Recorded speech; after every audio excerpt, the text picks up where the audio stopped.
ആലപ്പുഴയിലെ UDF സ്ഥാനാർത്ഥി KC വേണുഗോപാലിന്റെ road ഷോയ്ക്ക് തുടക്കമായി. അരൂരിലെത്തിയ KC വേണുഗോപാലിന് വൻ സ്വീകരണമാണ് പ്രവർത്തകർ നൽകിയത്. അരൂർ പള്ളിക്ക് മുന്നിൽ നിന്നും ആരംഭിച്ച റോഡ് ഷോ 60 കേന്ദ്രങ്ങളിലെ സ്വീകരണം ഏറ്റുവാങ്ങി രാത്രി 7:30 ഓച്ചിറയിൽ സമാപിക്കും. മനീഷ് മഹിപാൽ തയ്യാറാക്കിയ റിപ്പോർട്ടിലേക്ക്. KC വേണുഗോപാൽ നമുക്കൊപ്പം ചേരുകയാണ്.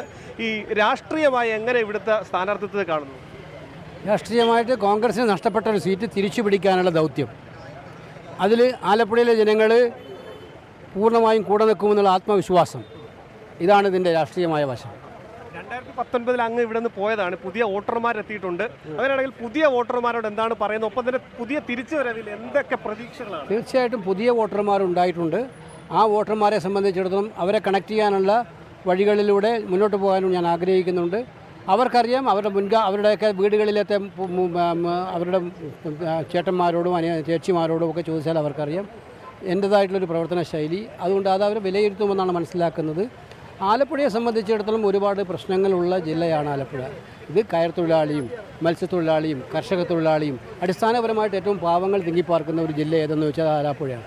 അപ്പോൾ അവരുടെ ആത്മനൊമ്പരങ്ങളിൽ, പ്രയാസങ്ങളിൽ, ബുദ്ധിമുട്ടുകളിൽ, വേദനകളിലൊക്കെ തന്നെ പങ്കെടുക്കുക എന്നുള്ളതാണ് എൻ്റെ ദൗത്യം. മുൻപും ഞാൻ അങ്ങനെയാണ് ചെയ്തുകൊണ്ടിരുന്നത്.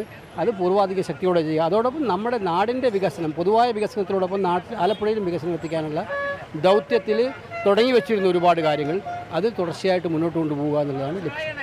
ഒരു കാര്യം, ഈ CPM ഈ തെരഞ്ഞെടുപ്പിൽ രാഷ്ട്രീയമായി മുന്നോട്ട് വെക്കുന്നൊരു വിമർശനം, രാജ്യസഭയിൽ KC വേണുഗോപാലിന്റെ വിജയം അത് BJPക്ക് ഒരു അംഗത്തെ കൂടി കൊടുക്കും, ഇനി 2 വർഷം കൂടി ഉള്ളെങ്കിൽ അപ്പോൾ അവർ തീരുമാനിച്ചോ ഞാനിവിടെ ജയിച്ചു എന്നുള്ളത് അവർ സമ്മതിച്ചു.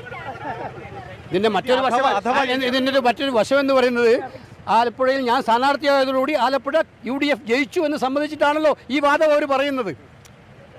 മനസ്സിലായില്ലേ? അല്ലേ? അപ്പോൾ അതിന് ഉത്തരമാണ് ഞാൻ പറഞ്ഞത്. ഈ ഇലക്ഷൻ ഏത് ഇലക്ഷനാണ്? 2024 ഇന്ത്യ ഗവൺമെൻറ് തീരുമാനിക്കുന്ന ഇലക്ഷനല്ല ഈ ഇലക്ഷൻ. ഇന്ത്യ ഗവൺമെൻറ് തീരുമാനിക്കുന്ന ഇലക്ഷനിൽ എങ്ങനെയാണ് തീരുമാനമെടുക്കുന്നത്? രാജ്യസഭയിലെ വോട്ട് കണക്കാക്കിയിട്ടാണോ ഇന്ത്യ സർക്കാരിനെ തീരുമാനിക്കുന്നത്? ലോക്സഭയിലെ വോട്ട് കണക്കാക്കിയിട്ടാണ്.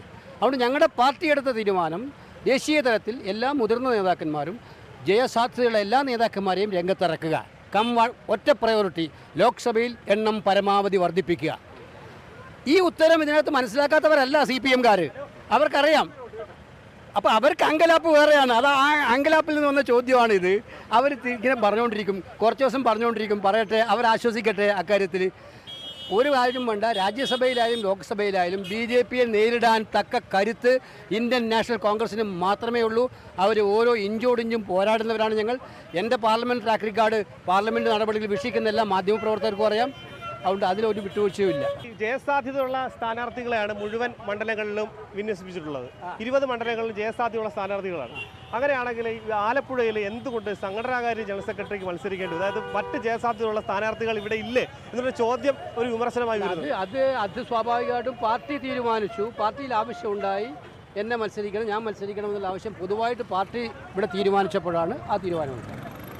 നിലവിൽ ഈ ആലപ്പുഴയിൽ കഴിഞ്ഞ തവണ ഉണ്ടായിരുന്നത് 10,000 വോട്ടുകളായിരുന്നു ആരിഫിന് ഭൂരിപക്ഷം ഉണ്ടായിരുന്നത്. ഇത്തവണ അങ്ങയുടെ വിജയം എത്ര ശതമാനം? എൻ്റെ തെരഞ്ഞെടുപ്പിൽ ഞാൻ ഒരിക്കലും ജനങ്ങളെ വെല്ലുവിളിക്കാറില്ല. വോട്ട് പെട്ടിയിൽ ജനങ്ങളാണ് വോട്ടിടേണ്ടത്.